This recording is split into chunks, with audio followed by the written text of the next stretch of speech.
So I hope you're curious about the tech. That's what you get now. As you may remember from the previous panel, there is no... yeah, you are pumping me up. Thank you. Yeah, so, ha. All right. So, yeah, I actually liked to shout. It's refreshing. Good morning, everyone. I'm Jaromil Denis Royo. I'm the CTO of Dyn, and I was very happy to be the technical coordinator for this project in the past 3 years. Adam has sided with me on the day-to-day and relationship with pilots. We worked very closely with what you will see in the next presentation. In this one, I want to introduce you to, first of all, why we did this, which is something I hope to add to your motivation. I mean, we all have good reasons, and I think we are very value-aligned about the fact that we need proper circular economies to take up. Where we come from is another European project. So my institution, it's very small, and we are like a community-based hacker club, basically, that flourished as a research institution and activist institution with the European Commission in 2 or 3 past projects that you can see on our webpage. This one became a flagship project. So the Commission actually started thinking, okay, this stuff is really important and matters to us. And we basically dealt with personal data, private data, how that is handled, how people can take control of their data, how privacy can be respected, and data can be still shown, analyzed, and gathered. It's not simple. And Europe didn't make it simpler, because we have GDPR, like the General Data Protection Regulation, which is something we have to comply, also in REFLOW. Keep it in mind, because a lot of data that we are gathering can be private, or private information about households of people or their behavior can be evinced from this. Also, where we come from. We believe that reusing technology is the best way to make a greener electronical appliance scenario. So we want the technology to be able to repair, to be able to be opened. This is just one of the many campaigns around the world. It's a European campaign on reusing technology. So I believe that when a corporation like Microsoft releases Windows 11, asking people to buy a new laptop has a carbon footprint that is bigger than any crypto mining is going on today. If you can't open it, it is not sustainable. This is what we believe when we deal with technology. We want to see the source code. We want people to release the algorithms. We want people to understand the algorithms. We want people to be able to study them and also modify them, adapt them, appropriate them, redistribute modifications. We come from a tradition which is quite recent. The Free Software Foundation has marked its licensing, its legal models, and we know they are viable, they work, and they make industry flourish. Milestone acquisition, 2018, Red Hat bought by IBM for 36 whopping billions. This was the biggest acquisition until this year when Blizzard was bought by Activision, but that's not the story, entertainment industry. Why we build what we build? For machines to perceive humans or for humans to perceive machines? I think it's clear in the mission of REFLOW, it became very clear that we are building tech so that we, people, understand what the machines are doing. I know it's a simplification, and as a philosopher I hate it, but it helps to communicate what we are doing now. We don't want to build tech that makes machines understand us. We want to track objects, not people. And that's what we are trying to do. Because we think there are too many objects in our life, and a lot of them can be reused. A lot of materials can be recycled. So this is why we do what we do. And I'm starting from here because I'm afraid to get you lost in the technicalities that come after. I give you another perspective on the technology we are developing, which is an historical perspective. Let's say we can divide history in 3 phases and identify the one we are now in the 3rd that you see. So we're trying to get out of fossil fuel intensive industry and get into a design and information intensive period for the industry of tomorrow, which means a lot of data is going to float around, so privacy, keep it in mind. Very hard to design with privacy in mind. We came out, and this is probably the biggest scientific outcome that we can present today as an innovation in REFLOW, with this paper, which is very specific. We worked on a cryptographic system that allows graph data to be authenticated in a vectorial way. This is another way to rephrase what you see as a title. So we want a decentralized system to be able to circulate data and grant the integrity on this data. So I really like the last remarks of the previous panel, because yes, visualization is very important. Who tells us that what we are being shown is exactly what happens? Our brain. Huh?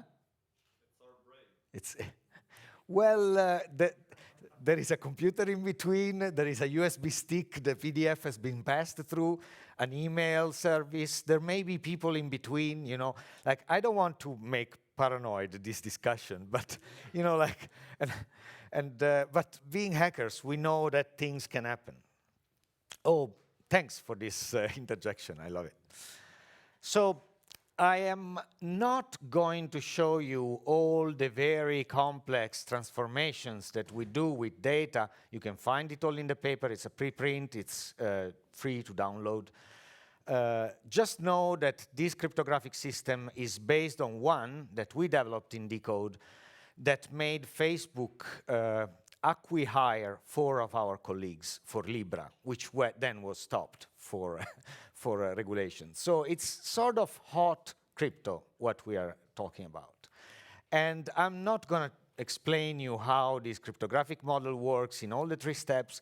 I'm just going to say that I'm very proud. We probably made the first mathematical paper that has almost more Greek words than English in the body.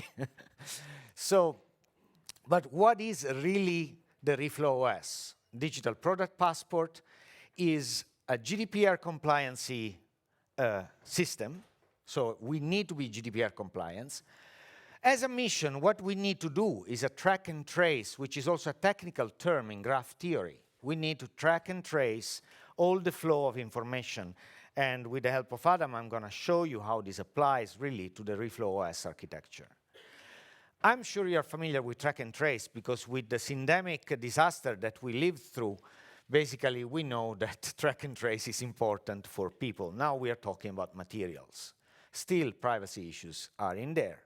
And we want to make it compliant with EU standards. So we researched and we keep our eyes open, our eyes peeled for the new standards that are coming out about data distribution in Europe. For instance, the Feeware project is producing his Feeware Hub Orion software that now many smart cities are looking into installing it. So we look into how to integrate this stuff and also how to run it on your own premises.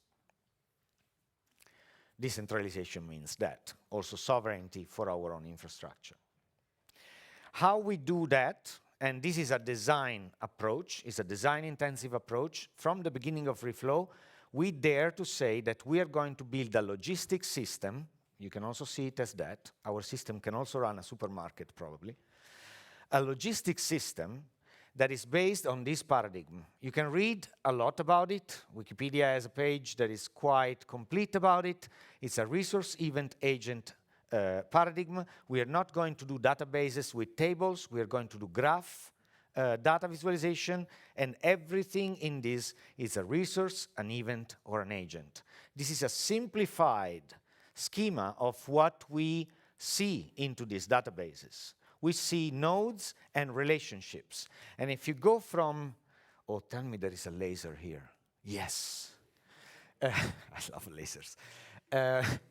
So if you go from here, from this resource to back, you see that the trace of this resource includes 2 agents and various other resources, processes, and events. This resource will have only 1 agent connected. So you are walking back, you're tracking, you're tracing back that resource. This is what a digital product passport is. We need to have this information, and we need to authenticate it not as a picture, but as a vector, so that these pieces can be then retraced in further future interactions with agents, processes, and events. It becomes quite complex, I tell you. You can imagine like supermarkets had this problem already in the 80s when they're processing like stuff that comes back. It's a hell of a job. And I know supermarkets are still running code written in COBOL because they don't trust any new code to run what is already running. You don't change a system that works. But COBOL is not exactly what programmers do today. And I think the last people coding COBOL are retiring pretty soon. Lucky them. So yeah, it becomes a bit more complex. Actually, that complex that Adam, you can help me with this. Like it's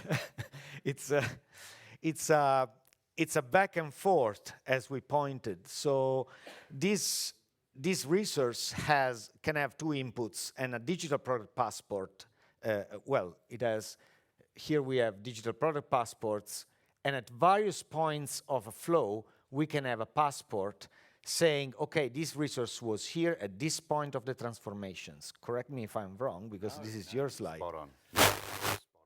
I'm showing both the tracking forward for the benefits of product development and collaboration, and tracing backwards the benefit that that gives potential income redistribution for effort involved in past, plus also to assist with reputation of various actors. But yes, upon each sort of state that a product exists in, a digital product passport, as briefly exchanged by Jaramil, is generated and is cryptographically proved at any stage. And as it becomes blended or combined with other ingredients to form a new product, then that is then also put through the cryptographic engine to generate furthermore newer digital product passports. So in this way, you can have a verifiable trust of material flows flowing back in causal time or causal event states and forward as well. And with the architecture of also putting this into a distributed distributed ledger, it means that there's a common consensus of truth, of validity, of transparency within material flows as they change and evolve and are used within social systems. Yeah. So we are going to run this on your phones right now. So be prepared, because yes, and as a example, we have a QR code up at the moment. Yeah. This is a digital product passport that can be scanned by your phone. Usage instructions. You have to go to that web page. Yes. And you will run a progressive web app. Yes, it's called Just a web progressive. page. We love this. Sorry for the noise. Aha. No, to the website. Yeah. The website No. reflow-dpp, netlify.app. The QR code, because you're used to have QR codes that send you online. So one detail, this QR code can be authenticated offline, because a material passport needs to have also offline authentication. And this is end-to-end encryption. So the calculus is running on your own phone. In the moment in which you visit that website, the website runs the REFLOW verification code on your phone, which means it's end-to-end encryption. What that means is that you do not have to trust necessarily the server that gives you this information. You trust the integrity of the information and you verify it on your phone. What that means is that in the moment in which the data is out from the database, it can travel, it can cross databases, it can cross different systems, and we can still be sure the data has not been tampered with. This means we can federate this system. So it means we can have a distributed system, for real. Your key is on your phone in the moment in which you start using and producing objects. So what you see now is a web app that magically connects to your camera, allows you to scan this QR code, and shows you the details of the blockchain entry where this object has been saved. In this case is a gown that has been washed in the process of the pilot that we had in Amsterdam. You will see more in detail later. We had gown washing processes in a hospital in Amsterdam, tracked. You can scan this, and you will see also, if you click on the value flows information, quite long list of information, which is JSON row shown information about this object, when has been washed and where. This can be visualized in various ways. You're seeing the raw data. Why is it at this stage? Because this is one pilot, it could be another pilot, but every single system needs to be analyzed, and we need to make an ad hoc version of this for every single tracking system. So you need a reflow project for doing one of these? No. With the stack we have, with Reflow OS, it took, how long did it took, Puria? How long did you take to make this up? 2 days, yeah. With or without going out in the evening? Yeah, having fun in between. So. Because we care about developer experience as well. So that's the stack that we are offering, is we want to make it very easy, open source, and easy to adapt to your own case. We are not offering a blank solution. We are not offering you a framework to install and run and then ask us how it works. We are offering you code that can be adapted and easily done. The architecture. So there are some servers behind. So please, Adam, help me to illustrate this a bit better.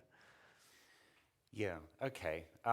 This rather complicated diagram is meant to illustrate each organization or example, like the gowns given in Amsterdam, and how they can, on the one hand, maintain autonomy over their own computer resources and data, but on the other hand, participate in collaborative processes such as circular economies for all the benefits previously described in the previous talks and days.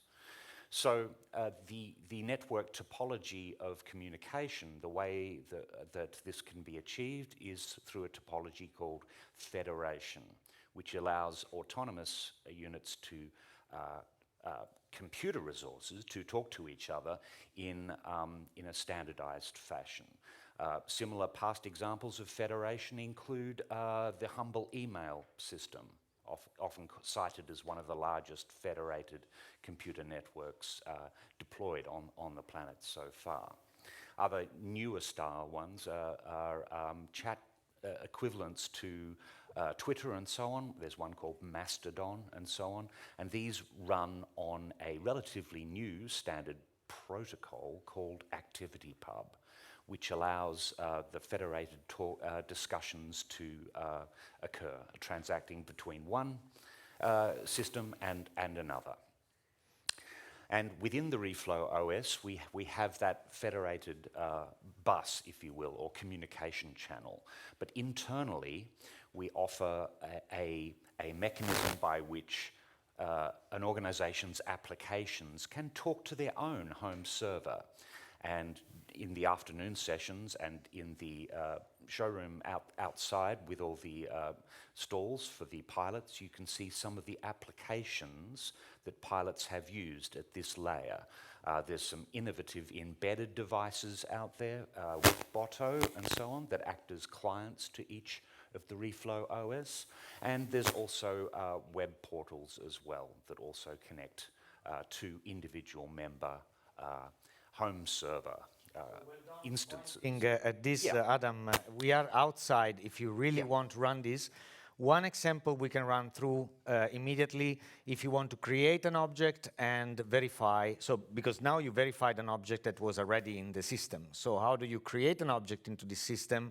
You can sit with Andrea and our colleagues. We are very happy to be almost all in Copenhagen. We took the occasion to actually make a reunion, like we don't see each other in meet space since quite a while. So, you know, it's great to have them all here and to meet all of you colleagues really in person. So please join us because we have a stand and we're going to sit there and make our little hacking, networking corner the whole day.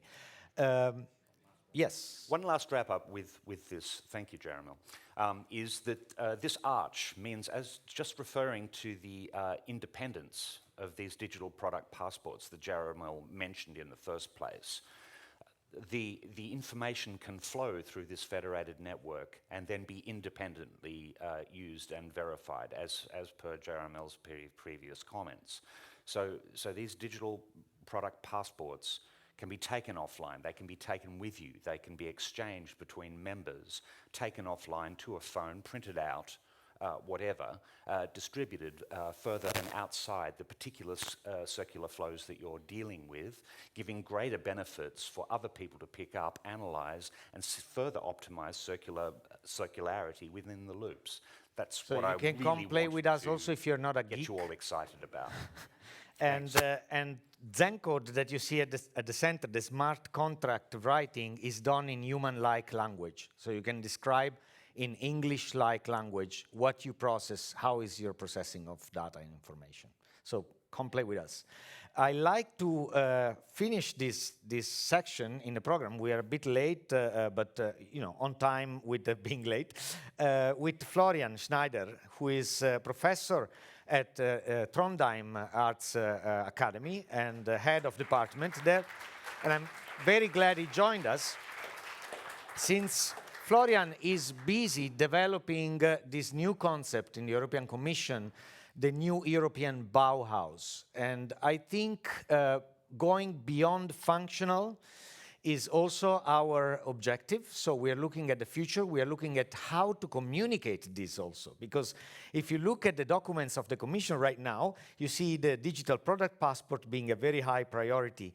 And the question is like, will they use this open source and free to use and modify thing? Or will we have, I don't know, Siemens coming up with a proprietary solution, selling it to industries with royalties? Or what is going to happen to the future of our tech and how do we communicate it? Because many times we have developed things that were outlooked and are used in communities, but not grabbing the institutional attention that they should. So what is the future of this? No, I mean, thank you very much. But I have to make a little disclaimer. Please. Here. No, I mean, I'm not. I mean, I'm professor at NTNU, which is the largest Norwegian university, and we heard this morning already that there is some regulatory piloting from the Norwegian government when it comes to sustainability. NTNU has turned sustainability into its main overall strategy of one university. How do we become one university? This is particularly interesting for me. I was 7 years head of the smallest department in the smallest faculty, the Art Academy in a University of Science and Technology. And I managed to hand over this challenge to my deputy head. And since a couple of months, I have the great pleasure to develop a strategy for the university, how to integrate the cultural and creative and artistic sectors and industries into this strategy, how to bridge the worlds between art and technology and art and culture and science and technology, and also how do we operate as a technical university that covers all the subsectors of the creative industries with this challenge of sustainability as it is announced, as it was announced a little bit more than 1.5 years ago Yeah, by it's the President of the European Commission in her State of the Union speech. And the goal is to connect, link the 3 layers of sustainability, aesthetics, and inclusion. And this is really something where I felt called, or I thought, okay, this is the chance. Where also not only with the capacities that we have in our university, but also with the networks that we have been building over the last 2-3 decades. And Dine and Charamel and also Adam, I mean, we know each other since more than 20 years, and we have been through so many different projects where it was about connecting art and new technologies. So I think we're in a very, very interesting situation. And I mean, also connecting the 2 panels, these 2 panels this morning, I think we are in a situation, I mean, this is not very original now. I mean, you hear it here and then by many, many people who compare this situation as a kind of new Renaissance situation. Yeah? But I think we have to be more precise. We have to look at the Renaissance workshop and how did the really groundbreaking disruptive innovation happen back then. Yeah? And it was basically the combination of 2 major innovations. It was double bookkeeping, which allowed the Medici to work on several architectural projects parallel, because they knew how much did we spend in Venice, how much did we spend in Florence, we can compare, and perspectival drawing. So, which allowed architects not to rely on the proprietary knowledge of the architect, who could only, I mean, hand over his incredibly ambitious visions of a Gothic dome. The only one who could legitimately inherit this was the son. So you had these dynasties of architects, who were building never finished Gothic cathedrals. Yeah. So the Renaissance really cut through this by establishing a completely different way of knowledge production. And I mean, I think the analogies are obvious at hand when it comes to the technology. I mean, of course, distributed ledger technology, I mean, allows us to work with further decentralized and authenticated transactions that are fully trusted, encrypted, and protected. This is absolutely awesome. The question is, how do we not only communicate the outcomes of these projects and these research? It's not only about a little bit more advanced dissemination strategy. The question is, how do we use these technological innovations in order to do radically different projects that are not reducing the complexity of these circular economies and circular challenges, but embrace the complexity and push it further. And this requires from us completely new, a new repository of narrative strategies. We can no longer, and this is what I call circular aesthetics, we can no longer continue in the fashion of kind of linear representation, between identities and their representation in novels or Hollywood movies and so on and so forth. So how can we create a new kind of perspectivity that is able to catch the complexity of circular processes? I think this is an awesome challenge, and but we also need completely new alliances and ways of working together, as Hanne explained to us in the morning. Yeah, Interdisciplinarity is key. A radically new understanding what it means to make something new, against the background of a circular economy that is not based on a kind of colonial model of innovation where it's all about grabbing new land and conquering new territories. No, we have to use and reuse what we have, Yeah? This is very important, for example, also in the field of contemporary art. Yeah? I mean, one could argue there are enough artworks. Why do you constantly have to make new ones? Yeah? I just talked to a colleague in our architecture department. He said, I'm educating the first generation of students who will never again be obsessed with building new buildings. Yeah? So, what does this mean in terms of ethics, in terms of aesthetics, and in terms of innovation? This is a question definitely also for the technology and for artists. Thank you, Florian. I believe we filled our slot, correct me if I'm wrong, and really, please come talk to us because we are here the whole day and we are very happy to be. And I hope that there will be a follow-up to REFLOW, both like acknowledged, really, like the opportunities that we are leveraging, you will see in the pilot presentations by the Commission, and as well a follow-up in the direction of involving arts with the technology, science, and business aspects, because I think that to communicate this and to graft it into the vision of a new European Bauhaus, which I'm also very attracted to graft it into this vision of sustainability, access and aesthetic and inclusion, we need to open up the interdisciplinary. What we have seen in REFLOW was already quite interdisciplinary. It can get even more interdisciplinary by its growth. So thanks very much.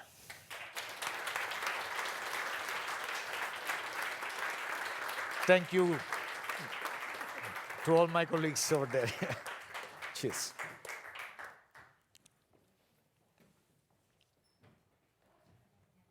All right, so now we do have a 15 minutes break. Yeah, and we have a small present for you that of course. And we do have presents. Exactly. I have.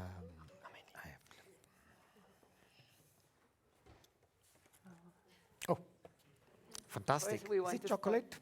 We want to spoil all of it. Yeah, it's one for each of you, so we will have also. Nice. So we do have a 15 minutes break Sorry. now before we Please. go to specific dedicated material sessions. Thanks. So the list of the rooms are just outside the entrance of this auditorium. But now please take 15 minutes. If there is coffee, it would be nice. Coffee is on its way. And after that session, lunch will be served. Dina, do you have information precisely on where the lunch will be served? It will be, so lunch will be served at the same tables. Sorry, lunch will be served at the same tables as the croissants and coffee, so it's the same area. And then you have a full hour to actually go and explore all the pilot stands, talk to the pilots, dig more deep into the topic, follow up the questions from the material sessions that you will be going to now, and enjoy. Yeah. Thank you. You're welcome. Thank you.